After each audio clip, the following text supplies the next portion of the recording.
Je m'appelle Sandy Auberoy, patiente partenaire, survivante du cancer du sein et maintenant chargée de projet à l'espace partenaire en cancérologie au CIUS de l'Est de Montréal. J'avais pas vraiment d'expérience de personnes dans mon entourage qui avaient vécu un cancer du sein à mon âge, en tout cas. Donc, ça a été un choc.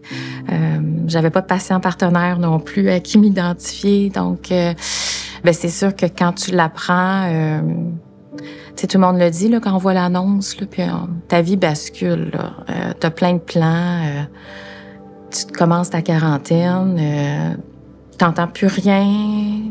T'as peur de mourir. Tu penses à tout le monde.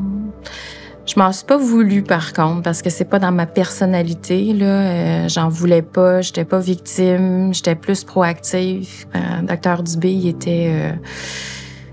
était le meilleur complice là, pour assurer un partenariat patient avec moi. Là. Il m'écoutait dans mes folies, puis il me laissait aller. Mes checkpoints, là, c'était battre le cancer, d'aimer, de vivre, de profiter de la vie, puis mon demi-Ironman. Puis là, c'était le dernier des checks. Là, c'était fait. Mon nom est Pierre Dubé, je suis chirurgien oncologue à l'hôpital Maisonneuve-Rosemont.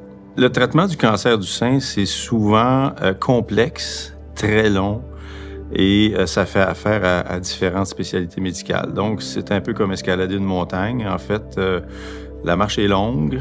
Il faut s'imaginer qu'on a affaire à un long processus, mais on essaie de pas trop regarder le sommet. On y va une étape à la fois. J'ai toujours été très sensible au fait qu'il faut arriver à mieux soutenir les patients. Je dis toujours, on soigne bien la maladie, mais le patient, des fois, on l'oublie un peu. Le système hospitalier a commencé à se réveiller, je dirais, puis à vouloir comprendre, en fait, que le soutien post-traitement était aussi important que ce qu'on faisait aux patients avant et pendant leur maladie. Mais la Fondation, elle a un rôle important parce que quand on veut améliorer, par exemple, la qualité d'une clinique externe, quand on veut agrandir des locaux, quand on veut prendre en charge les patients avec des meilleures installations, ben oui, clairement, la Fondation nous aide à ce niveau-là quand vient le temps de mettre en place un meilleur hôpital. Merci. Merci d'être généreux pour nous aider à offrir des services et des soins à la hauteur de l'hôpital Maisonneuve-Rosemont. Merci du fond du cœur.